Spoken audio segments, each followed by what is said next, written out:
Parvathamalai entertainment நேயர்களுக்கு வணக்கம். நீங்க நம்ம பருவதமலைக்கு மலையேற வரீங்கன்னா இந்த விஷயங்கள்லாம் தெரியாம வந்தீங்கன்னா உங்களை மலையேற அனுமதிக்க மாட்டாங்க. ஏன்னா இந்த 2025 புது வருடத்திலிருந்து நிறைய விதிமுறைகளை வனத்துறை காவலர்கள் பருவதமலைக்கு கொண்டு வந்திருக்காங்க. இதுக்கு முன்னாடி எல்லாம் 24 மணி நேரமும் நம்ம பருவதமலைக்கு ஏறி இறங்கலாம், எந்த ஒரு அனுமதி மறுக்கப்படாமல் இருந்தது. ஆனா இப்போ மலையேறுவதற்கான நேரம், அதுக்கான விதிமுறைகள் என பல விதிமுறைகளை கொண்டு வந்திருக்காங்க. அது என்னென்ன என்பதை தெரிந்து கொள்வதற்கு முன்னாடி இந்த வீடியோக்கு லைக் பண்ணிட்டு வீடியோவை ஸ்கிப் பண்ணாம முழுமையா பாருங்க.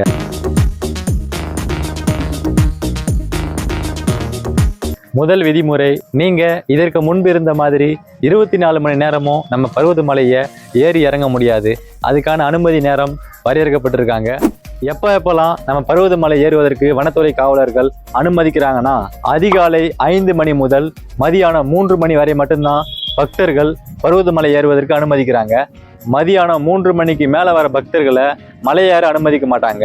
இதுதான் இப்போ கட்டாயமா பின்பற்றப்பட்டு வர முதல் நிபந்தனை. எதற்காக குறிப்பிட்ட நேரத்திற்கு மட்டும் பக்தர்களை அனுமதிக்கிறாங்கன்னா, மலையில் அதிகமான கூட்டத்தை சேர்க்காமல் இருப்பதற்காகத்தான். ஏன்னா பருவத மலையாற்றம் ஒரு கடினமான மலையாற்றம். இங்கு கடப்பாறை படிக்கட்டு என்ற ஒரு வழிபாதை உள்ளது. இந்த கடப்பாறை படிக்கட்டில் மக்கள் ஏறுவதற்கு சிரமப்படுவார்கள். இதிலும் கூட்டம் அதிகமாக ஏறினால் கண்டிப்பாக விபத்து ஏற்படுவதற்கு வாய்ப்பு உள்ளது.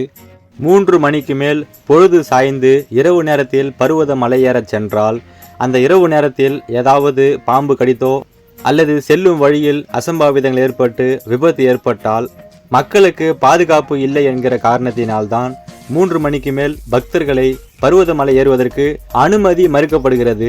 அதிகாலை 5 மணிலிருந்து 3 மணிக்குள்ள மலைக்கு போன பக்தர்கள் எப்ப வேண்டுமானாலும் மலையிலிருந்து வெளியே வரலாம். அவங்க ஒரு தடவை செக் போஸ்ட் தாண்டி உள்ள போயிட்டாலே அதுக்கப்புறமா அவங்க வெளியே வரதுக்கான எந்த ஒரு நேர அட்டவணையும் கிடையாது. அவங்க கடவுள் தரிசனத்தை முடிச்சுட்டு எப்ப வேண்டுமானாலும் செக் போஸ்ட் வழியா திரும்ப வெளியே வந்துடலாம். உள்ள போகிறதுக்கு அனுமதி நேரம் மட்டும்தான் காலை 5 மணி முதல் மதியானம் 3 மணி வரை. 2வது நிபந்தனை, இதுக்கு முன்னாடி நீங்க போன மாதிரி இலவசமா எல்லாம் பருவதமலை ஏற முடியாது.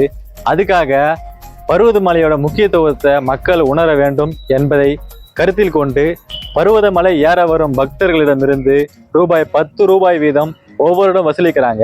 2025 ஆண்டிற்கு முன்பு பருவதமலை ஏற வரும் பக்தர்கள் தாங்கள் பயணித்து வந்த பைக், கார் மற்றும் பேருந்துகளை பருவதமலை அடிவாரத்தில் பார்க்கிங் செய்துவிட்டு மலையேற தொடங்குவார்கள். இதற்கு பார்க்கிங் கட்டணமாக ஒவ்வொரு வாகனத்திற்கும் தலா 10 ரூபாய் வசூலிக்கப்பட்டு வந்திருந்தது. அந்த பார்க்கிங் கட்டணத்துடன் சேர்த்து மலையேற தொடங்கும் பக்தர்கள் மற்றும் சுற்றுலா பயணிகளிடமிருந்து தற்போது சுற்றுச்சூழல் கட்டணமாக தலா 10 ரூபாய் ஒவ்வொருவரிடமிருந்தும் வசூலிக்கப்படுகிறது. எதற்காக இந்த 10 ரூபாய் வசூலிக்கப்படுகிறது? இந்த 10 ரூபாய் வசூலிச்சு அவங்க என்ன பண்ண போறாங்க அப்படின்னு கேட்டீங்கன்னா, சுற்றுச்சூழல் மேம்பாட்டை பாதுகாக்கிறதுக்காக தான். ஏன்னா இலவசமா கிடைக்கிற எந்த ஒரு பொருளுக்குமே மதிப்பு இருக்காது. அது போலதான் இலவசமா நீங்க மலையேறி இறங்கினீங்கன்னா மலையோட அருமை பெருமை தெரியாது. அப்ப என்ன பண்ணுவீங்க? மலையை சேதம் பண்ணுவீங்க, மலையில தீ வச்சுட்டு வந்துடுவீங்க, இல்ல மலையில குப்பை போட்டு வந்துடுவீங்க. இது போல செயல்கள் தடுப்பதற்காகத்தான் 10 ரூபாய் வசூலிக்கப்படுகிறது. அனுமதி கட்டணமாக வசூலிக்கப்படுகிற இந்த 10 ரூபாய் 12 வயதுக்கு கீழ் உள்ள குழந்தைகளுக்கு கிடையாது. அதுக்கு மேல உள்ளவங்களுக்கு மட்டும்தான் இந்த 10 ரூபாய் வசூலிக்கப்படுகிறது. இதுக்கு விதிவிலக்கா பருவதமலை கிரிவல பாதையில் அமைந்துள்ள கிராமங்களான கங்கலமகாதேவி, பட்டியந்தல், தென்மகா தேவமங்கலம், நம்பந்தங்குட்டை, ஒரு 10-15 கிராமம் இருக்கு. இந்த கிராமத்தில் உள்ளவர்களுக்கு மட்டும் அனுமதி இலவசமாக அளிக்கப்படுகிறது. இது மட்டுமல்லாமல் இந்தியா தவிர்த்து வெளிநாட்டு பயணிகளுக்கு இந்த சுற்றுச்சூழல் கட்டணம் கிடையாது. மலையேறுவதற்கு அவங்க கிட்ட இருந்து எந்த ஒரு கட்டணமும் வசூலிக்கப்படாது. 3வது நிபந்தனை, மலையேற வரும் பக்தர்கள் ஏதாவது ஒரு ஆதார சான்று கொண்டு வரணும். ஏன்னா நீங்க யாரு, உங்களோட பெயர் முதற்கொண்டு எல்லாமே அங்க செக் போஸ்ட்ல வனத்துறை காவலர்கள் எழுதி வைக்கிறாங்க. இந்த விதிமுறை பருவதமலை கிரிவல பாதையில் அமைந்துள்ள கிராமங்களில் வாழ்கின்ற மக்களுக்கும் பொருந்தும். ஏனென்றால் இலவசமாக நீங்கள் மலையேற செல்வதற்கு உங்களுடைய இருப்பிடத்தை வனத்துறை காவலர்கள் தெரிந்து கொள்ள வேண்டும். அதற்காகத்தான் உங்கள் முகவரியை சரிபார்க்க ஆதார் அட்டை கொண்டு வர சொல்கிறார்கள். பருவதமலைக்கு வர பக்தர்கள் அனைவரும் ஆதார் கார்டு கொண்டு வருவது கட்டாயமாக்கப்பட்டுள்ளது. 4வது நிபந்தனை, பருவதமலையில் பிளாஸ்டிக் பொருட்கள் தடை செய்யப்பட்டுள்ளது. நீங்கள் அதிகமாக பிளாஸ்டிக் பொருட்களை கொண்டு போகக்கூடாது. ஏன்னா பருவதமலையோட உச்சியில் போய் பார்த்தீங்கன்னா எக்கச்சக்கமான வாட்டர் கேன், பிளாஸ்டிக் பைகள், பிளாஸ்டிக் கவர்கள் எல்லாம் அங்கங்கே சிதறி கிடக்குது. பல்வேறு மூலிகை தாவரங்கள் அடங்கிய தூய்மையான ஆன்மீக மலையான நமது பருவதமலையை குப்பை மேடாக மாற்றிவிடக் கூடாது என்பதில் சுற்றுலா பயணிகள் முதல் கொண்டு பக்தர்கள் அனைவரும் கவனமாக இருக்க வேண்டும். ஆனால் தற்போது பருவதமலையில் பல்வேறு பிளாஸ்டிக் தண்ணீர் பாட்டில்கள், பிளாஸ்டிக் பைகள் மற்றும் பல வகையான குப்பைகளை நிறைத்து வைத்திருக்கிறார்கள். இந்த அபாய நிலையை தடுப்பதற்காக பருவதமலைக்கு செல்லும் சமூக ஆர்வலர்கள் மற்றும் பருவதமலையில் ஆங்காங்கே கடை அமர்த்தியுள்ள கடைக்காரர்கள் பருவதமலையின் சுற்றுச்சூழலை பாதுகாக்கவும் பருவதமலையின் தூய்மையை பாதுகாக்கவும் ஆங்காங்கே உள்ள பிளாஸ்டிக் குப்பைகளை சேகரித்து கொண்டு வந்து நாள்தோறும் பருவதமலைக்கு கீழே கொண்டு வந்து கொட்டி வருகிறார்கள். இதை மக்கள் அனைவரும் கருத்தில் கொண்டு பிளாஸ்டிக் குப்பைகளை பருவதமலைக்கு கொண்டு செல்லக்கூடாது. அதனால பிளாஸ்டிக் கவர்களில், பிளாஸ்டிக் பைகளில் தின்பண்டங்கள் கொண்டு செல்வது இல்லை மற்ற பொருட்கள் கொண்டு செல்வது எல்லாமே தடை செய்யப்பட்டுள்ளது. பிளாஸ்டிக் பொருட்கள் பருவதமலையில் அனுமதி கிடையாது. முக்கியமாக தண்ணீர் பாட்டிலுக்கு மட்டும் அனுமதிக்கிறாங்க. ஏன்னா தண்ணீர் பாட்டில் இல்லாமல் உங்களால் மலை ஏற முடியாது. ஏன்னா மலைக்கு போகிற வழியில் தண்ணீர் தாகம் அதிகமாக எடுக்கும். நமது பருவதமலைக்கு மேல் தண்ணீர் வசதி கிடையாதுங்க. ஆதலால் தண்ணீர் தாகம் ஏற்படும் பட்சத்தில் செல்லும் வழியில் ஆங்காங்கே அமைந்துள்ள கடைகளில் தண்ணீர் பாட்டில்கள் வாங்கி பயன்படுத்தி கொள்ளலாம். இந்த வழக்கம் முன்பிருந்தது. ஆனால் தற்போது பருவதமலையில் பிளாஸ்டிக் தண்ணீர் பாட்டில்கள், பிளாஸ்டிக் பொருட்கள் முற்றிலும் தடை செய்யப்பட்டுள்ளது. ஆதலால் பருவதமலை உச்சியில் கடை நடத்தும் வியாபாரிகளையும் வனத்துறையினர் பரிசோதனை செய்த பிறகுதான் பருவதமலைக்கு மேலே அனுமதிக்கிறார்கள். அடப்பாவீங்களா, அப்போ குடிப்பதற்கு தண்ணீருக்கு என்னங்க பண்ணுறது அப்படின்னு நீங்கள் கேட்டிங்கன்னா, பருவதமலை அடிவாரத்தில் இருந்து தான் நீங்கள் தண்ணீர் கொண்டு செல்ல முடியும். பருவதமலை ஏறுவதற்கு கடலாடி வழி, தென்மகா தேவமங்கலம் வழின்னு 2 வழி இருக்குது.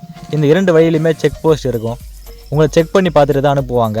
அப்போ நீங்கள் பிளாஸ்டிக் பாட்டில் கொண்டு போனீங்கன்னா அந்த பிளாஸ்டிக் தண்ணீர் பாட்டிலுக்கு தனியாக நீங்கள் 10 ரூபாய் சுற்றுச்சூழல் கட்டணமாக வனத்துறை அலுவலரிடம் செலுத்த வேண்டும். நீங்கள் அந்த பிளாஸ்டிக் தண்ணீர் பாட்டிலை மலைக்கு மேலே கொண்டு போயிட்டு மலையில் போட்டுட்டு வராமல் அதை கீழே கொண்டு வரணும். அதுக்காக ஒரு சிறப்பு சலுகை வனத்துறை காவலர்கள் செய்கிறாங்க. அதாவது நீங்கள் கொடுக்குற பணம் 10 ரூபாய் தரீங்க இல்லையா, நீங்கள் கொடுக்குற பிளாஸ்டிக் தண்ணீர் பாட்டிலுக்கான 10 ரூபாயை அப்படியே உங்களுக்கு திருப்பி வழங்குறாங்க. அதுக்கு நீங்கள் ஒன்றும் பண்ண தேவையில்ல. நீங்கள் கொண்டு போகிற பிளாஸ்டிக் வாட்டர் கேனில் ஒரு லேபிள் ஒட்டுருவாங்க. அந்த லேபிள் ஒட்டப்பட்ட வாட்டர் கேனை நீங்கள் பருவதமலைக்கு கொண்டு போயிட்டு திரும்பவும் கீழே கொண்டு வந்து வனத்துறை காவலர்கிட்ட கொடுத்துட்டீங்கன்னா நீங்கள் கொடுத்த 10 ரூபாயை திருப்பி அவங்க கொடுத்துருவாங்க. இந்த விதிமுறை கண்டிப்பாக எல்லாருக்கும் பிடிச்சிருக்கும். ஏன்னா உங்களுக்கும் எந்த பாதிப்பும் இல்லை, பருவதமலைக்கு எந்த ஒரு பாதிப்பும் இல்லை, சுற்றுச்சூழல் பாதுகாக்கப்படுகிறது. பக்தர்கள் அனைவரும் இந்த வாய்ப்பை பயன்படுத்தி கொண்டு பருவதமலையில் பிளாஸ்டிக் பைகள், பிளாஸ்டிக் தண்ணீர் பாட்டில் எல்லாம் போடுவதை நிப்பாட்டணும். 5வது விதிமுறை, பருவதமலையில் போதைப் பொருள்கள் தடை செய்யப்பட்டுள்ளது. அதாவது சிகரெட்டு, பீடி, சரக்கு, புகையிலை பொருட்கள், கஞ்சா, இது போல எல்லா போதைப் பொருட்களும் தடை செய்யப்பட்டுள்ளது. ஏன்னா இது ஒரு ஆன்மீக மலை. இங்கே நீங்கள் போய் பொது இடத்துல புகைப்பிடிச்சாலோ இல்லை பொது இடத்துல போதைப் பொருளை பயன்படுத்தினாலோ இது சின்ன குழந்தைங்க முதற்கொண்டு பெரியவர்கள் எல்லாரையும் தர்ம சங்கடத்துக்கு உள்ளாக்கும் மற்றும் பலரை தவறான வழிகாட்டுதலுக்கு கொண்டு செல்வதற்கு இது ஒரு காரணமாக அமையும். அதனால பருவதமலையில் போதைப் பொருட்கள் தடை செய்யப்பட்டுள்ளது. போதைப் பொருளை கொண்டு போய் நீங்கள் பருவதமலையில் வனத்துறை காவலர்கிட்ட மாட்டினீங்கன்னா கண்டிப்பாக உங்களை காவல்துறையிட்ட ஒப்படைச்சு உங்களுக்கான தண்டனை சிறப்பாக பெற்றுத்தரப்படும். அதனால போதைப் பொருட்களை பருவதமலைக்கு மேலே கொண்டு போகாதீங்க. இந்த 5 விதிமுறைகள் மட்டும் இல்லாமல் 6வதா ஒரு விதிமுறையை வனத்துறை காவலர்கள் புதுசாக கொண்டு வரதா இருக்காங்க. அதாவது 10 வயதுக்கு கீழ் உள்ள குழந்தைகளும் 60 வயதுக்கு மேல் உள்ள பெரியவர்களும் வயதானவர்களும் ஊனமுற்றவர்களும் மாற்றுத்திறனாளிகளும் பருவதமலை ஏறுவதற்கு மிகவும் சிரமப்படுவதால், அதாவது முக்கியமாக கல்பாதை மற்றும் கடப்பாறை படிக்கட்டுகளில் ஏறுவதற்கு மிகவும் சிரமமாக இருக்கும் காரணத்தினால் 10 வயதுக்கு கீழ் உள்ளவர்களையும் 60 வயதிற்கு மேல் உள்ளவர்களையும் மலை ஏறுவதற்கு அனுமதிக்கப்பட மாட்டார்கள். இதனால பருவதமலையில் உயர் இரத்த அழுத்தம் உடையவர்கள், இதய நோய் உள்ளவர்கள், வயதானவர்கள், கர்ப்பிணி பெண்கள், குழந்தைகள் உள்பட அனைவருக்குமே அனுமதி மறுக்கப்பட நிறைய வாய்ப்பு உள்ளது. ஏனென்றால் ஏற்கனவே பருவதமலையில் பல உயிரிழப்புகள் நடந்துள்ளது. அதற்கு முக்கியமான காரணம் பருவதமலை மலையேற்றம் மிகவும் கடினமான மலையேற்றம். அதனால் ஏறும் வழியில் மூச்சு திணறல் ஏற்பட்டு நிறைய பேருக்கு உயிரிழப்புகள் ஏற்பட்டிருக்கிறது. இதை தடுப்பதற்காக வனத்துறை காவலர்கள் தற்போது இந்த தீவிரமான நடவடிக்கைகள் மேற்கொண்டிருக்கிறார்கள். இந்த விதிமுறை இன்னும் பருவதமலையில் நடைமுறைக்கு வரல. இது வந்தால் கண்டிப்பாக நம்ம சேனலில் அந்த பதிவு வரும். அதை நீங்கள் பார்த்து தெரிஞ்சுக்கலாம். இப்போதைக்கு இந்த 5 விதிமுறைகள் மட்டும்தான் நம்ம பருவதமலைக்கு புதுசாக கொண்டு வந்திருக்காங்க. இந்த விதிமுறைகள் தெரிஞ்சால் மட்டும்தான் உங்களை பருவதமலைக்கு மேலே அனுமதிப்பாங்க. அதனால் பருவதமலைக்கு வர பக்தர்கள், சுற்றுலா பயணிகள் அனைவரும் பாதுகாப்பாக வந்து பருவதமலை ஏறி மலையை தூய்மையாக விட்டு செல்லுங்கள். மலையை அசுத்தப்படுத்திட்டு போகாதீங்க பிளாஸ்டிக் பொருள்லாம் போட்டு. மேலும் பல பருவதமலை பற்றிய அன்றாட தகவலை உடனுக்குடன் தெரிந்து கொள்ள நமது பருவதமலை என்டர்டைன்மெண்ட் சேனலை மறக்காமல் சப்ஸ்கிரைப் பண்ணி ஃபாலோ பண்ணி வச்சுக்கோங்க. மேலும் ஒரு நல்ல வீடியோவில் உங்களை சந்திக்கிறேன். நன்றி, வணக்கம்.